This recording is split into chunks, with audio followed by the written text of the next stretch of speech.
अव्ययाचा तिसरा प्रकार जो आहे तो आहे उद्देशबोधक उभयान्वयी अव्यय, हा पाहणार आहोत. मग उद्देशबोधक उभयान्वयी अव्यय म्हणजे काय पहा. ज्या उभयान्वयी अव्ययांनी गौण वाक्य हे प्रधान वाक्याचा उद्देश किंवा हेतू आहे असे दर्शविले जाते. पहा, उभयान्वयी अव्ययांनी गौण वाक्य हे प्रधान वाक्याचा उद्देश आहे किंवा हेतू आहे, प्रधान वाक्याचा उद्देश किंवा हेतू आहे असे दर्शविले जाते, तेव्हा त्यास उद्देशबोधक उभयान्वयी अव्यय असे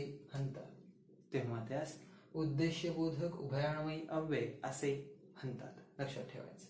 मग उदाहरण काय आहे पहा. म्हणून, सब, यास्तव, कारण, की हे त्याचे अव्यय आहेत. जर वाक्यामध्ये म्हणून, सबब, यास्तव, कारण, की हे जर अव्यय आले असतील तर ते जे वाक्य आहे ते उद्देश बोधक उभयान्वयी अव्ययाचं वाक्य आहे असं समजायचं. मग उदाहरण पहा. पहिला क्रमांक यावा, यास्तव सुरेशने खूप अभ्यास केला. मग या ठिकाणी यास्तव हे जे अव्यय आहे, हे अव्यय ही दोन वाक्य जोडण्याचं कार्य करतं.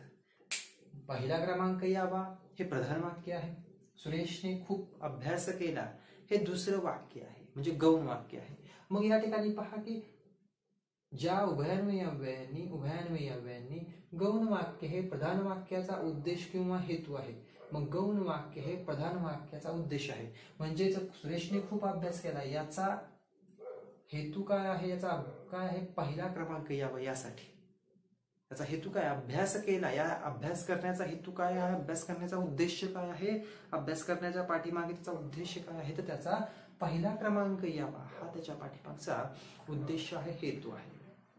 मग पहा, प्रधान वाक्याचा उद्देश किंवा हेतू असे दर्शविले जाते. म्हणजेच ह्या गौण वाक्याचा हे जे प्रधान वाक्य आहे हे उद्देश आणि हेतू आहे हे दर्शविले जातं, आणि त्याला यास्तव या उभयान्वयी अव्ययाने हे प्रधान वाक्य आणि गौण वाक्य हे जोडलेली आहेत. म्हणून हे वाक्य उद्देशबोधक उभयान्वयी अव्यय. मग पहा, पहिला क्रमांक यावा हा उद्देश आहे. मग तो उद्देश पूर्ण करण्यासाठी त्यांनी काय केलेलं आहे, तर खूप अभ्यास केला आहे, आणि हे वाक्य यास्तव या उभयान्वयी अव्ययाने जोडलेलं आहे. ठीक आहे. मग आता दुसरं उदाहरण पहा. नोकरी मिळावी म्हणून तो शहरात आला. नोकरी मिळावी म्हणून तो शहरात आला. मग नोकरी मिळावी हे प्रधान वाक्य आहे, नोकरी मिळावी हे प्रधान वाक्य आहे, तो शहरात आला हे गौण वाक्य आहे. मग हा उद्देश आहे, नोकरी मिळावी, नोकरी मिळावी हा काय आहे, उद्देश आहे. प्रधान वाक्याचा उद्देश काय आहे, तर नोकरी मिळावी, प्रधान वाक्याचा उद्देश आहे. मग गौण वाक्य काय आहे, हेतू आहे किंवा दर्शवलं जातं. प्रधान वाक्याचा गौण वाक्य हे प्रधान वाक्याचा हेतू किंवा उद्देश आहे हे दर्शवलं जातं. मग ह्या प्रधान वाक्याचा हेतू किंवा उद्देश काय आहे, तो शहरात येणे. मग त्याचा शहरात येण्याचा उद्देश काय आहे, तर त्याला नोकरी मिळावी हा त्याचा हेतू आहे, हा उद्देश आहे. कशाचा, ह्या गौण वाक्याचा हेतू किंवा उद्देश काय आहे, तर त्याला नोकरी मिळावी हा त्याचा हेतू आणि उद्देश आहे. म्हणजेच एका गौण वाक्याचा हेतू किंवा उद्देश काय असतो, तर ते प्रधान वाक्य असतं, लक्षात ठेवायचं आहे.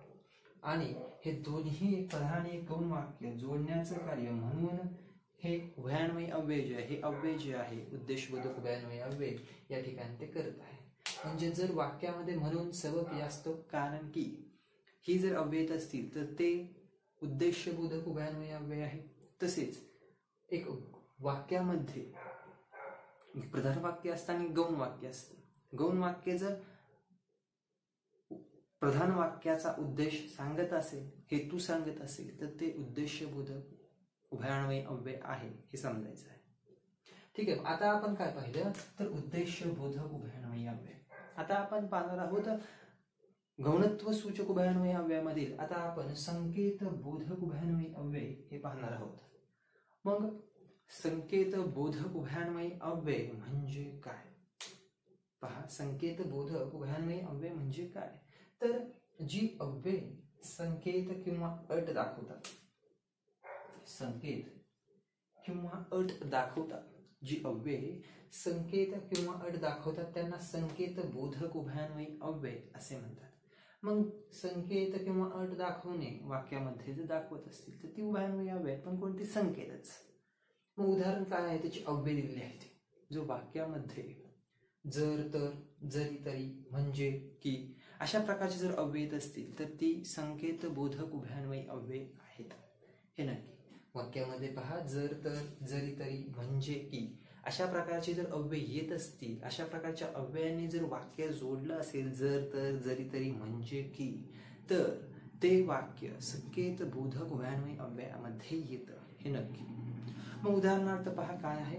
उदाहरणार्थ आहे, जर प्रयत्न केला तर यश मिळेल. जर प्रयत्न केला तर यश मिळेल. मग जर, तर, जर, तर अशा पद्धतीने दिलेलं आहे.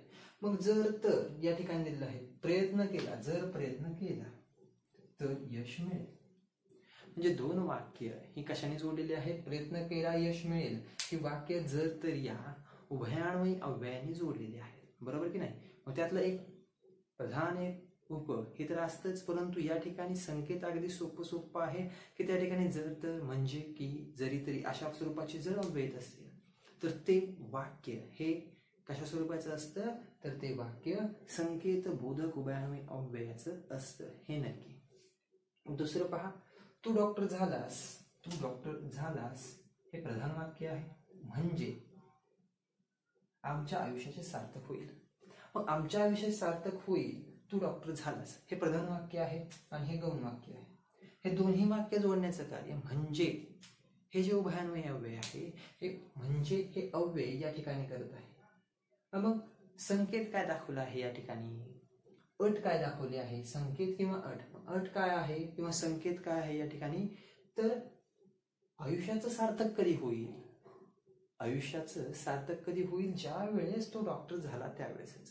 म्हणजे हे काय आहे, अट आहे. अट काय आहे, ज्यावेळेस तू डॉक्टर होशील त्यावेळेसच आयुष्याचं सार्थक होईल, असा संकेत आहे आणि अशी अट सुद्धा आहे. म्हणजे आणि हे दोन्ही वाक्य जे आहेत ते म्हणजे या अव्ययाने दर्शवले आहेत. म्हणजे पहा की या ठिकाणी संकेत किंवा अट जर दर्शविले असेल तर ते वाक्य संकेतबोधक असतं. आणि संकेतबोधक उभयान्वयी अव्यय ओळखण्यासाठी जर, तर, जरी, तरी, म्हणजे आणि की ही अव्यय जर वाक्यामध्ये येत असतील तर ते संकेतबोधक उभयान्वयी अव्यय आहे. म्हणजेच आता आपण उभयान्वयी अव्यय यातील गौणत्व सूचक मध्ये तिसरा आणि चौथा जो आहे उद्देशबोधक उभयान्वयी अव्यय, यामध्ये एक प्रधान वाक्य असतं, एक गौण वाक्य असतं. प्रधान वाक्य हा उद्देश असतं, तर गौण वाक्य हे प्रधान वाक्याचा उद्देश किंवा हेतू आहे. गौण वाक्य हे प्रधान वाक्याचा उद्देश किंवा हेतू आहे असे दर्शविले जाते. म्हणजेच या ठिकाणी हेतू आणि उद्देश या ठिकाणी दर्शविला जातो आणि त्याची म्हणून सबब यास्तव कारण की ही अव्यय आहे. तसेच संकेतबोधक मध्ये अट किंवा संकेत सांगितलं जातं, जर, तर, जरी, तरी, म्हणजे, की ही त्याची अव्यय आहेत आणि ही वाक्यात असतील तर आपण ते वाक्य संकेतबोधकचं आहे असं आपण ओळखू शकतो. म्हणजे आता आपण पाहिलं की उभयान्वयी अव्यय आणि त्याचे प्रकार पाहिले. उभयान्वयी अव्ययाचे आपण दोन प्रकार पडतात हे पाहिलं, एक प्रधानत्व सूचक आणि दुसरं आहे गौणत्व सूचक. प्रधानत्व सूचक मधले आपण 4 प्रकार पाहिले आणि गौणत्व सूचक मधले आता आपण 4 प्रकार पाहिले. अशा पद्धतीने आपण उभयान्वयी अव्यय पाहिले. उभयान्वयी अव्यय हे आता आपण पाहिलेलं आहे. आता आपण केवल प्रयोगी अव्यय पाहणार आहोत. आता आपण काय पाहणार आहोत, उभयान्वयी अव्यय पाहिल्यानंतर आता आपण केवल प्रयोगी अव्यय पाहणार आहोत. आता केवल प्रयोगी अव्यय म्हणजे काय, केवल प्रयोगी अव्यय म्हणजे काय हे अत्यंत महत्वाचं आहे. तर या ठिकाणी केवल प्रयोगी अव्यय म्हणजे पहा की मनातील भावना व्यक्त करणाऱ्या उद्गारवाची अविकारी शब्दाला केवल प्रयोगी अव्यय असे म्हणतात. पहा, एकतर केवल प्रयोगी अव्यय हा अविकारी शब्द आहे, शब्दाची जात आहे ही अविकारी आहे, आपण हे सुरुवातीलाच पाहिलं. मग अविकारी असताना मनातील भावना व्यक्त करणाऱ्या उद्गारवाची, उद्गार काढणे म्हणजे काय तर बोलणे आता मी जे बोलतो हे उद्गार करतोय, मग हे कोणते पाहिजे तर अविकारी शब्द पाहिजेत. पहा, मनातील भावना व्यक्त करणाऱ्या उद्गारवाची अविकारी शब्दाला केवल प्रयोगी अव्यय असे म्हणतात. मग मनातील भावना व्यक्त करणाऱ्या उद्गाराची अविकारी शब्दाला केवल प्रयोगी अव्यय असे म्हणतात. म्हणजे काय तर पहा की ज्या वेळेस तुम्ही एखादी घटना प्रसंग पाहता, त्यावेळेस तुमच्या मनामध्ये एक भावना येते, बरोबर की नाही? त्यावेळेस तुमच्या मनामध्ये एक भावना येते आणि तुमच्या मनामध्ये ती भावना आल्यानंतर तुमच्या तोंडातून उद्गार बाहेर पडतात. ते उद्गार तुमच्या भावनांचे उद्गार असतात, बरोबर की नाही? आणि ज्यावेळेस तो उद्गार बाहेर पडतो त्यावेळेस तो एक अविकार्य शब्द असतो आणि तो शब्द म्हणजेच, तो उद्गार म्हणजेच केवल प्रयोगी अव्यय होय. मग आता कसं काय? पहा एक्झाम्पल. सपोज एकदम समजा तुमच्या समोर अपघात झाला, 2 गाड्या धडकल्या. तुमच्या समोर काय झालं? 2 गाड्या एकमेकांना धडकल्या, 2 गाड्यांची धडक झाली. मग 2 गाड्यांची धडक होताना तुम्ही समोरासमोर पाहिलं आणि तुम्ही पाहताय की 2 गाड्या धडकणार आहेत. अरे रे रे रे रे, अरे बापरे, असं तुम्ही ओरडला. म्हणजे तुमच्या मनामध्ये कोणत्या भावना आल्या त्यावेळेस की अरे रे रे रे रे रे, अरे बापरे, म्हणजे ते धडकणार आहेत. त्यावेळेस तुमच्या मनात त्या भावना आल्या, अरे रे रे रे, अरे बापरे, म्हणजे अरे रे रे रे हे पाहत आहे, अरे रे बापरे. म्हणजे हे जे शब्द आहेत, हे शब्द काय आहेत? केवल प्रयोगी अव्यय दर्शवतात. हे लक्षात ठेवायचं. समजलं? समजा एका समोरून हत्ती जात आहे, अरे बापरे केवढा मोठा हत्ती, अरे बापरे, केवल प्रयोगी अव्यय, बरोबर की नाही? समजा तुम्हाला लागलं, क्रिकेट खेळत आहात, मॅच खेळत आहात किंवा आई स्वयंपाक करत आहे, स्वयंपाक करता करता आईचा तव्यावरती हात भाजला जातो. म्हणजे आई ग, तुमचा भात लागलं तुम्हाला कुठे खेळताना, क्रिकेट खेळताना जर तुम्ही ग्राउंडवरती पडला आणि खरचटलं, रक्त आलं, तुम्ही आई ग करता. म्हणजे त्यावेळेस ती जी भावना तुमच्या मनामध्ये आली, ते भावना आल्यानंतर त्या भावनेचा उद्गार तुम्ही बाहेर काढला, आई ग, तो झाला केवल प्रयोगी अव्यय. मग आता त्या केवल प्रयोगी अव्यय जो असतो हा भावनांचा प्रकार आहे. केवल प्रयोगी अव्यय काय आहे? ह्या भावना आहेत, लक्षात ठेवायचं. मग केवल प्रयोगी अव्ययामध्ये भावनांवरून कोणते प्रकार पडतात? बरोबर नाही? केवल प्रयोगी अव्यय म्हणजे भावना. मग त्या भावनांवरून कोणते प्रकार पडतात? तर पहा, त्याच्यावरून एकूण 10 प्रकार आहेत. हर्ष, शोक, आश्चर्य, प्रशंसा, संमती. पहा, हर्षदर्शक, शोकदर्शक, आश्चर्यदर्शक, प्रशंसादर्शक, संमतीदर्शक, विरोधदर्शक, तिरस्कारदर्शक, संबोधनदर्शक, मौनदर्शक, व्यर्थ उद्गारवाची अव्यय, व्यर्थ उद्गारवाची अव्यय, असे 10 प्रकार एकूण पडतात. मग त्यातले एक एक आपण पाहणार आहोत. हर्ष म्हणजे आनंद, समानार्थी शब्द. ज्यावेळेस आपल्याला अत्यंत आनंद होतो त्यावेळेस अशा प्रकारचे शब्द आपल्या तोंडातून बाहेर पडतात, उद्गार आपल्या तोंडातून बाहेर पडतात. वाह, आहा, ओहो, वा वा.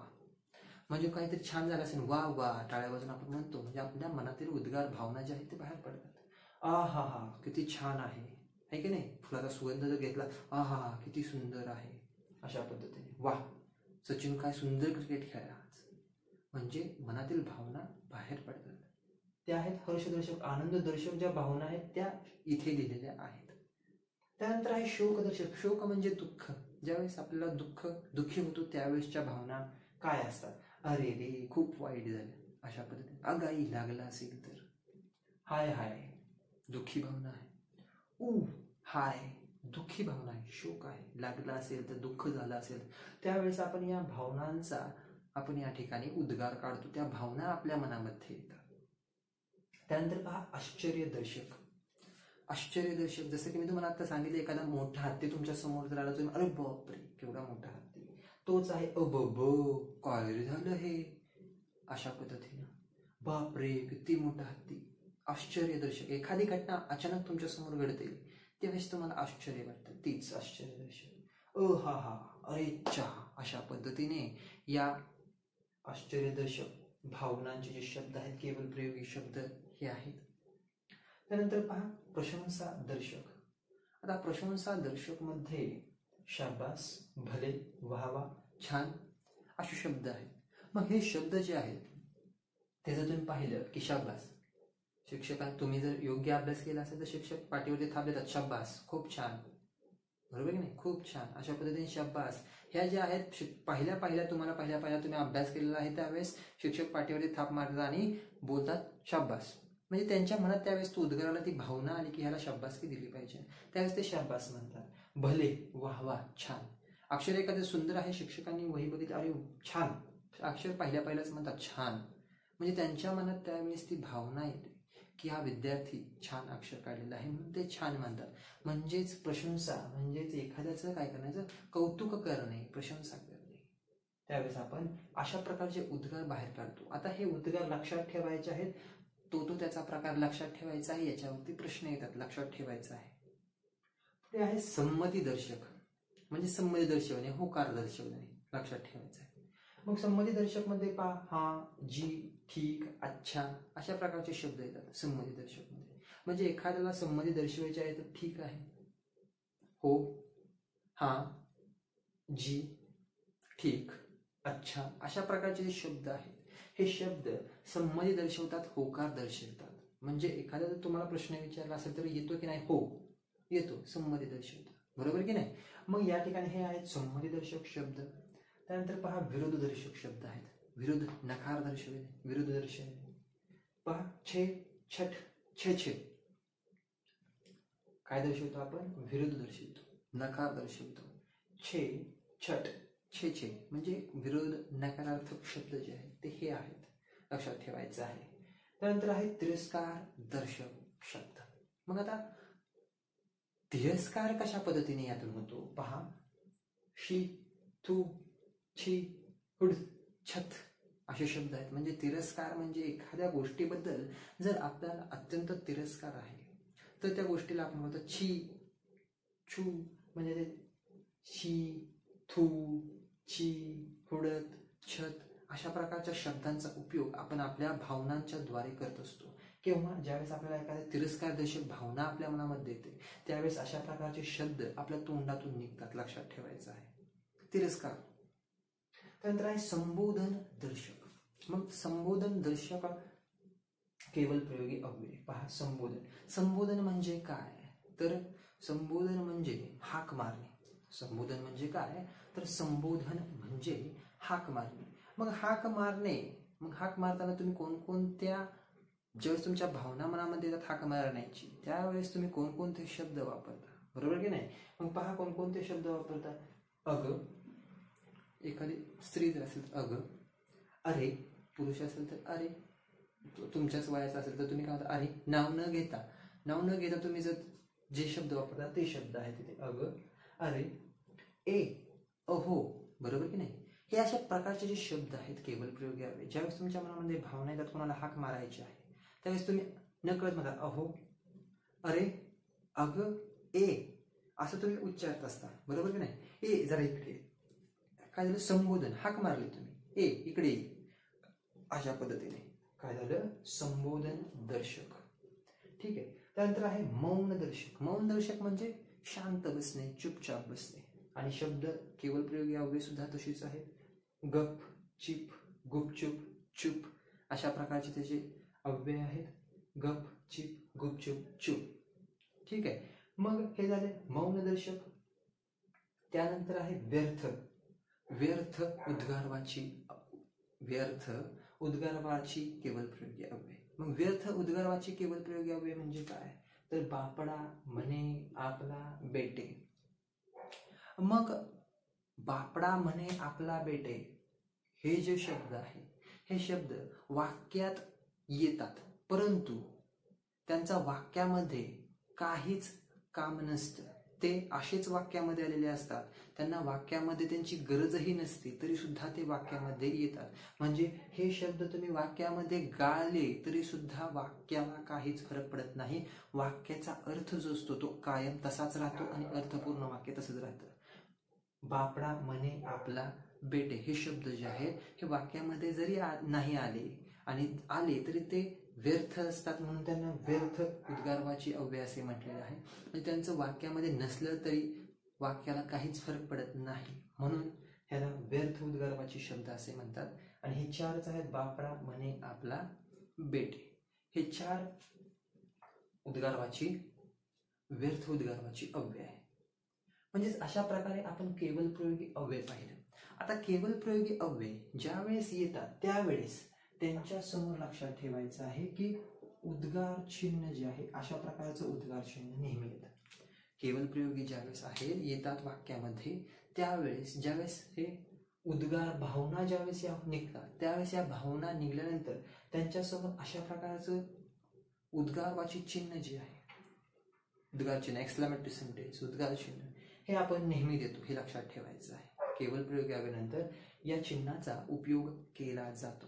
शब्दानंतर किंवा वाक्यानंतर या चिन्हाचा उपयोग या ठिकाणी केला जातो. म्हणजेच आज आपण केवळ प्रयोगी अव्यय म्हणजे काय ते पाहिलं. तर मनातील भावना व्यक्त करणे, ज्यावेळेस आपण मनातील भावना व्यक्त करतो त्यावेळेस त्या भावना, ज्यावेळेस आपण मनातील भावना व्यक्त करतो त्यावेळेस जे उद्गार निघतात त्यांना केवळ प्रयोगी अव्यय म्हणतात. आणि त्यांच्यानंतर आपण उद्गाराचे चिन्ह जे आहे, उद्गार चिन्ह, त्या चिन्हाचा आपण उपयोग करत असतो. केवळ प्रयोगी अव्ययामध्ये भावनांचे हे 10 प्रकार आहेत. हर्ष, शोक, आश्चर्य, प्रशंसा, संमती, विरोध, तिरस्कार, संबोधन, मौन आणि व्यर्थ. हे 10 प्रकारांमध्ये जे भाव आहेत हे भाव आपण आता पाहिलेले आहेत की कशा स्वरूपाचे ते भाव येऊ शकतात. म्हणून आज आपण उभयान्वयी अव्यय आणि केवळ प्रयोगी अव्यय ही शब्दांच्या जातीतील 7वा आणि 8वी जात, जी अविकारी शब्दांची जात आहे, ती आज आपण या ठिकाणी पाहिलेली आहे.